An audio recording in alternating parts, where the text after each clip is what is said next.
উত্তর পার জয়জননী আছে, দক্ষিণ পার দেখেন হাড্ডাহাড্ডি লড়াই চলতেছে। এটা হলো সেমিফাইনাল খেলা গাইজ, দেখেন সেমিফাইনাল খেলা চলতেছে। দেখেন আলামিন জয়জমিন্দা আগাইয়া পড়ছে, আরো জয়জননী পাশে পড়ছে, এক নাও পাশে পড়ছে গাইজ। দেখেন জয়জমিন্দা আয়া পড়ছে, অনেক দূরে আয়া পড়ছে। দেখেন এটা হলো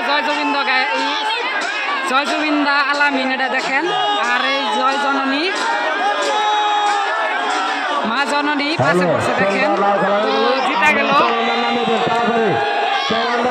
আলামিন, জয়জমিন্দা জিতা গেল গাইজ, দেখেন। তো এখন ফাইনাল খেলা হবে আলামিন জয়জমিন্দা ভার্সেস গাইজে রাখি খেলা হবো। দেখেন সুন্দর খেলা হলো আজকে ফাইনাল খেলা, দেখেন।